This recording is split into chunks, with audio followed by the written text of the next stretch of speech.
আসসালামু আলাইকুম। প্রিয় দর্শক, অন্য মঞ্চের আলাপচারিতায় আপনাদের সকলকে আমন্ত্রণ জানাচ্ছি। সুপ্রিয় সুদী, যে যেখান থেকে দেখছেন সবাইকে অনেক অনেক প্রীতি ও শুভেচ্ছা। আজকে একটি গুরুত্বপূর্ণ বিষয় নিয়ে আপনাদের সাথে আলোচনা করব।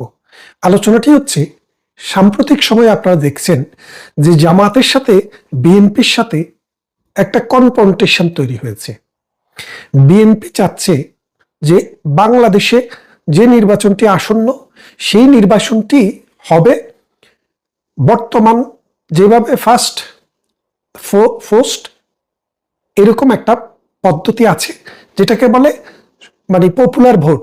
যে যত বেশি ভোট পাবে যেই আসনে, সেই আসনে ভোটার অনুসারে ভোট পাওয়ার ভিত্তিতে, আসনের ভিত্তিতে প্রতিনিধি নির্বাচিত হবেন। 300টি আসন রয়েছে, 300 জন সংসদ সদস্য নির্বাচিত হবেন। জামাতে ইসলামী সহ খুচরা যেসব দল বাংলাদেশে রয়েছে, যাদের গণভিত্তি নেই, যারা কখনো বাংলাদেশের ইতিহাসে গত 53 বছরে 10% ভোট ক্রস করতে পারেনি, সেই রকম যেই সব দল রয়েছে, তারা চায় বাংলাদেশে একটি পিআর পদ্ধতিতে নির্বাচন। পিআর পদ্ধতি হচ্ছে টোটাল দেশে যে ভোট পাবে সেই ভোটের সংখ্যা অনুপাতে 300টি আসনের মধ্যে আসন ডিস্ট্রিবিউট করা হবে। তো এগুলা সবসময় শুধু বাংলাদেশে নয়, ব্রিটেন, আমেরিকা, অস্ট্রেলিয়াতেও কিছু কিছু পার্টি আছে, ছোট ছোট পার্টি, তারা সবসময় এই পিআর পদ্ধতির পক্ষে অ্যাডভোকেসি করে। 2021 সালে লেবার পার্টির যখন কনফারেন্স হয় ব্রাইটনে, সেপ্টেম্বর মাসের সম্ভবত 21 থেকে 25 তারিখ পর্যন্ত, সেই সময়ে আমার সুযোগ হয়েছিল লেবার পার্টির ডেলিগেট হিসেবে সেখানে অংশগ্রহণ করার। সেখানেও এই কথাটি আলাপ আলোচনা হয়েছিল যে লেবার পার্টি চায় এরকম একটি পদ্ধতি নিয়ে আসুক।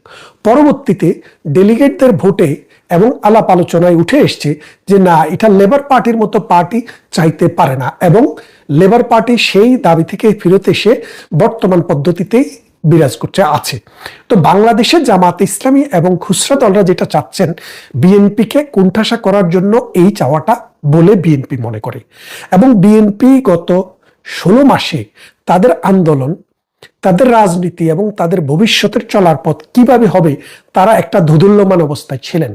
সাম্প্রতিক সময়ে তারা নিশ্চিত হয়ে গেছেন যে স্বাধীনতার সপক্ষে এবং বিপক্ষের মানুষ একসাথে কোনোদিনও সঠিকভাবে রাজনীতি করা সম্ভব নয়।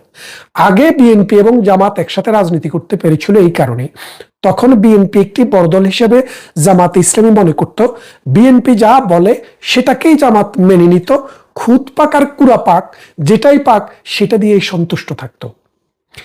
এই 24 জুলাই মাসের আন্দোলনের পর আগস্ট মাসের 8 তারিখে যখন ডক্টর ইউনূস ক্ষমতা গ্রহণ করে, তারপর আস্তে আস্তে জামাতে ইসলামী খোলস থেকে বেরিয়ে আসে।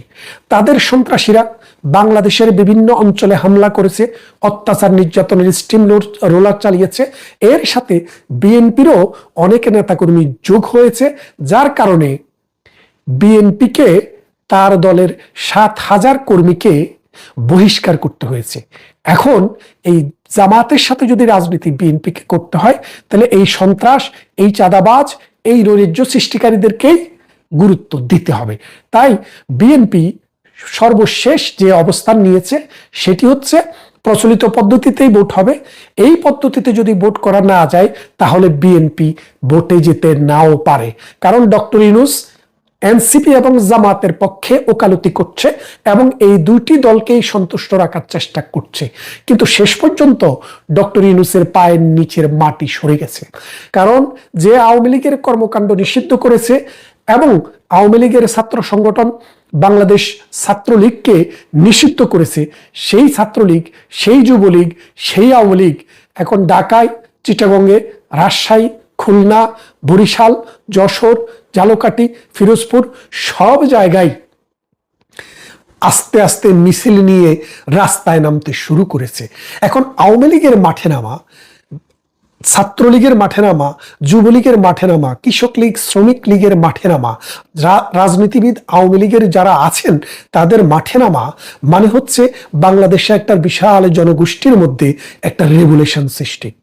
কারণ আপনারা জানেন, প্রধানমন্ত্রী শেখ হাসিনা যখন ইন্ডিয়াতে গিয়ে আশ্রয় নিলেন, তারপরে আওয়ামী লীগের উপরে যে স্টিম রোলার চালানো হয়েছে, এই 193টি রাষ্ট্র বর্তমানে জাতিসংঘের সদস্য, এইরকম স্টিম রোলার একটি অগণতান্ত্রিক সরকার, একটি অনির্বাচিত সরকার পৃথিবীর কোথাও একটি বিশেষ দলকে টার্গেট করে এত নির্যাতন অত্যাচার চালায়নি। শেষ পর্যন্ত বিএনপি বুঝলো এখন আওয়ামী লীগের পালা, এরপরে হয়তো বিএনপির পালা। তাই বিএনপি এখন আস্তে আস্তে আস্তে আস্তে পরিবর্তন হতে শুরু করেছে। আমার কাছে যেটুকু খবর আসছে, বাংলাদেশের একটি বন্ধুপ্রতিম রাষ্ট্রের মাধ্যমে বিএনপি এবং আওয়ামী লীগের মধ্যে একটি সমঝোতা চুক্তি, একটি সমঝোতা প্রস্তাব হচ্ছে, একটা সমঝোতার আলাপ আলোচনা হচ্ছে।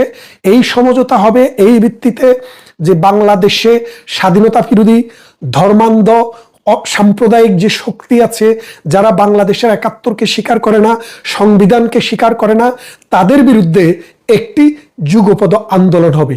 সেই আন্দোলনে ডক্টর ইউনূসের সরকার উড়ে বঙ্গোপসাগরে চলে যাবে। জামাতের যে স্বপ্নমহল সেটা ভেঙে ছারখার হয়ে যাবে। ওই মৌলবাদীদের মুখপাত্র হামজা, যাকে আমরা কাফের, মুরতাদ, শয়তান উপাধি দিয়েছি, সেই শয়তানদের ওয়াজ মাঠে ঘাটে বন্ধ হয়ে যাবে। এবং এই কাফের, মুনাফেক যারা প্রতি কথায় কথায় মিথ্যা কথা বলে, তাদের বিরুদ্ধে বাংলাদেশে আজকে সোচ্চার হতে শুরু করেছে। অল্প দিনের মধ্যেই বিএনপি আওয়ামী লীগকে নিয়ে রাজপথে যদি নেমে যায়, আপনারা এটাকে অবাক মনে করার কোনো কারণ নেই। কারণ 1971 সালের মুক্তিযুদ্ধ যারা করেছেন তাদের একটি বড় অংশ আওয়ামী লীগের সাথে আছে, একটি অংশ, বড় অংশ বিএনপির সাথেও আছে। সুতরাং এই দুটি দলে 1971 সালের মহান মুক্তিযুদ্ধে অংশগ্রহণকারী দল। সুতরাং তাদের মধ্যে অনেক বিষয়ে দ্বিমত আছে। একটি দল আরেকটি দলের উপরে অনেক ধরনের নির্যাতন করেছে, অত্যাচার করেছে।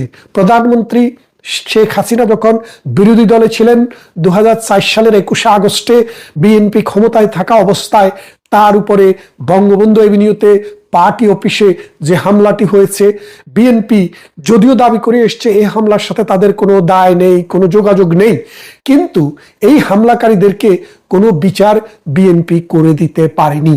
যার কারণে আওয়ামী লীগ এবং বিএনপির মধ্যে যে একটা ফাটল ধরেছিল, সেই ফাটলটি আরো দিনে দিনে আরো বিশাল হয়েছে। কিন্তু 2024 সালের আন্দোলনের পর, 2024 সালের আগস্ট মাসে ডক্টর ইউনূস ক্ষমতায় বসার পর সবচাইতে বড় দল আওয়ামী লীগকে বাদ দিলে যারা থাকে সেটা হলো বিএনপি। কিন্তু বিএনপিকে জামাতে ইসলামী তার খুচরা দলদেরকে নিয়ে, ধর্মকে হাতিয়ার করে, মসজিদ মুক্ত মাদ্রাসাকে ব্যবহার করে এবং এই জামাত ফ্রেন্ডলি যে গভর্নমেন্ট, এই গভর্নমেন্টকে ব্যবহার করে, মানে ইউনূসকে ব্যবহার করে এবং ইউনূসের সালাসামুন্ডাকে ব্যবহার করে, এনসিপিকে ব্যবহার করে আস্তে আস্তে বিএনপিকে নিতে নিতে ওয়ালের সাথে নিয়ে গেছে। এখন একটা লোক যখন যেতে যেতে যেতে পিছনে আর জায়গা থাকে না, তখন তাকে প্রতিরোধ করে দাঁড়াতে হয়। এখন বিএনপিরও সেই প্রতিরোধের সময় এসছে। আপনারা হয়তো 2 মাস, 3 মাস, 4 মাসের মধ্যে এমন ঘটনা যদি দেখে থাকেন যে বিএনপি বলছে আমরা এই জামাত ইসলামী এবং ডক্টর ইউনূসের সরকারকে এই দেশ থেকে বিতাড়নের জন্য একটি আন্দোলনে নামবো।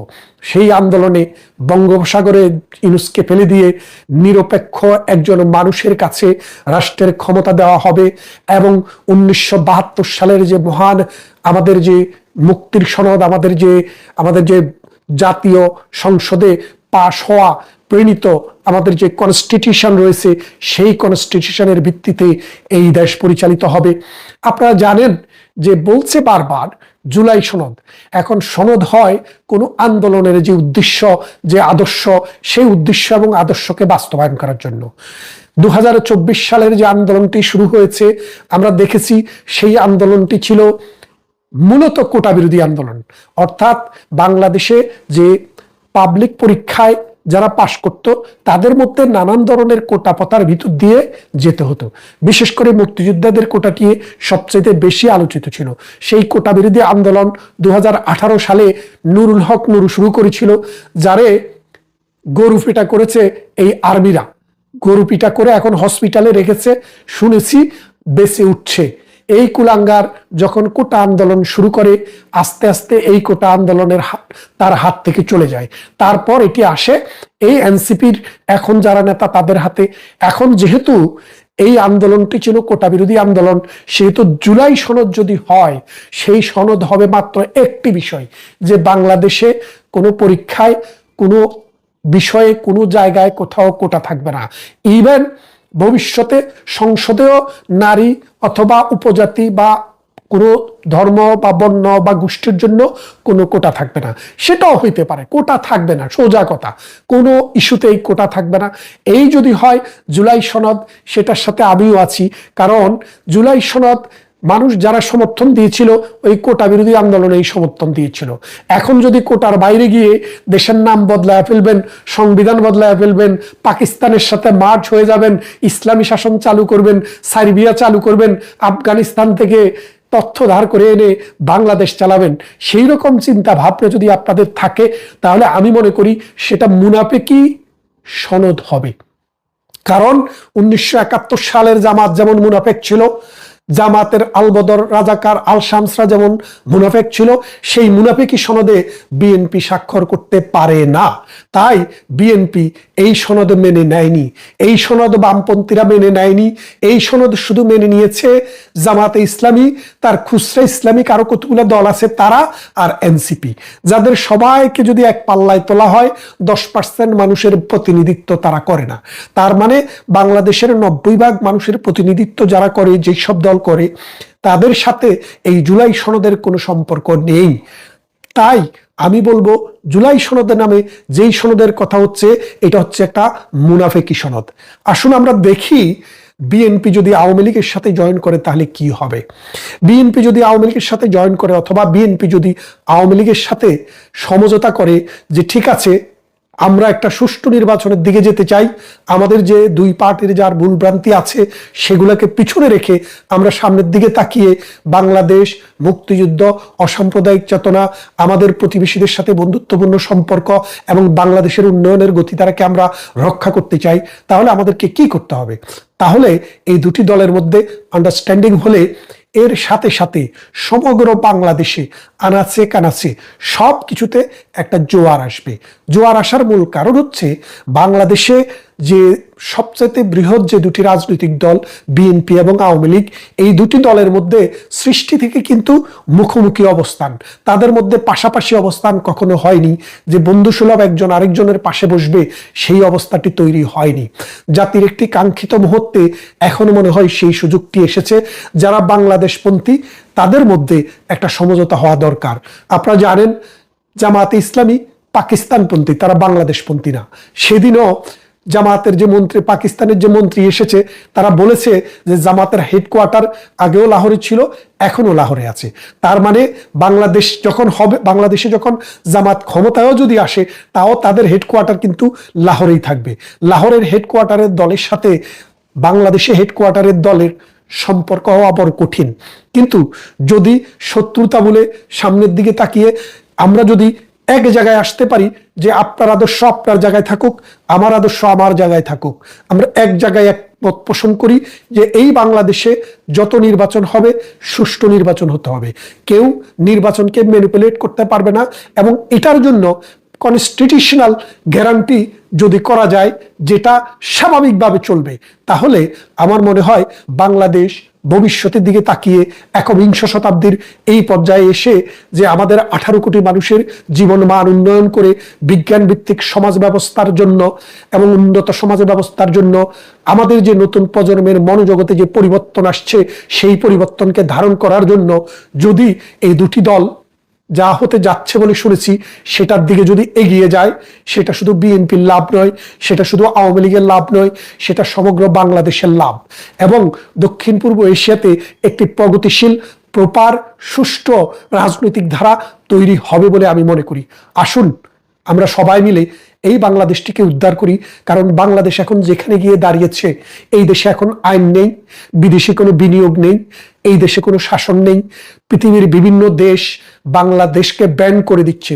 এই যে আজকে দেখলাম সোমালিয়া, উগান্ডা, আফগানিস্তান, এই রকম 7টি রাষ্ট্রকে এই দুবাই মানে আরব আমিরাত ভিসা দেওয়া বন্ধ করে দিয়েছে, ট্যুরিস্ট ভিসা সহ। এই লিস্টে বাংলাদেশের নামটিও ঢুকে গেছে। আপনারা কি বুঝতে পারেন? পাকিস্তানের নাম নাই ওখানে। ওখানে ইন্ডিয়ান নামও নেই, আছে বাংলাদেশের নাম, সোমালিয়ার নাম, আফগানিস্তানের নাম, ওই উগান্ডার নাম। এই রকম মৌলবাদী, সন্ত্রাস এবং ভেঙে যাওয়া সমাজ ব্যবস্থার রাষ্ট্রের সাথে আজকে বাংলাদেশের নাম আসছে। তারপরে আপনারা সাম্প্রতিক দেখেছেন যে জাতিসংঘের ফুড অর্গানাইজেশন বলেছে যে বিশ্বে 5টি দেশ খাদ্য নিরাপত্তা ঝুঁকিতে আছে। এই 5টি দেশের মধ্যে আছে সোমালিয়া, এই 5টি দেশের মধ্যে আছে কেনিয়া, এই 5টি দেশের মধ্যে আছে বাংলাদেশ, এই রকম তারপরে কঙ্গো। তাহলে আপনি দেখেন বাংলাদেশকে যেখানে ইমার্জিং টাইগার হিসাব করা হতো, এখন সেখানে হিসাব করা হচ্ছে সন্ত্রাসের দেশ, সন্ত্রাসের জনপদ, মৌলবাদের জনপদ, খিদার জনপদ, অশিক্ষার জনপদ। বাংলাদেশের মৌলবীরা এখন আফগানিস্তানে যাচ্ছে, সেখান থেকে তারা কি নিয়ে এসছে? 4 বিবি কিভাবে বিয়ে করতে হয়, নারীদেরকে কিভাবে স্কুল বন্ধ করে দিতে হয়, শিক্ষা ব্যবস্থায়, স্বাস্থ্য, সব জায়গায় কিভাবে চাকরি থেকে নারীদেরকে বহিষ্কার করা যায়। আসুন, এই অবস্থা থেকে পরিত্রাণ পেতে হলে, এই বাংলাদেশকে স্বপ্নের সোনালী বন্দরে পৌঁছাতে হলে প্রগতিশীল ধারার যেই সব মানুষ 71-এ বিশ্বাস করে, প্রগতিতে বিশ্বাস করে, উন্নয়নে বিশ্বাস করে, তারা আজকে এক কাতারে আসতে হবে। আমাদের যার যেই জায়গায় থেকে কথা বলা দরকার আমাদেরকে কথা বলতে হবে। এবং খুব শীঘ্রই আপনারা দেখবেন বিএনপি এবং আওয়ামী লীগ এক কাতারে এসে জামাত বিরোধী এবং ইউনূস বিরোধী আন্দোলনে শরিক হচ্ছে। সারা বাংলাদেশে মিছিল হবে, সারা বাংলাদেশে মুখরিত হবে বাংলাদেশ, বাংলাদেশ, বাংলাদেশ। পাকিস্তানি বাহিনী নিপাত যাবে, মৌলবাদী শক্তি নিপাত যাবে এবং ডক্টর ইউনূসের সুদের ব্যবসা লাটে উঠবে। ভালো থাকবেন, কথা হবে অন্য কোনো ভিডিওতে অন্য কোনো বিষয় নিয়ে।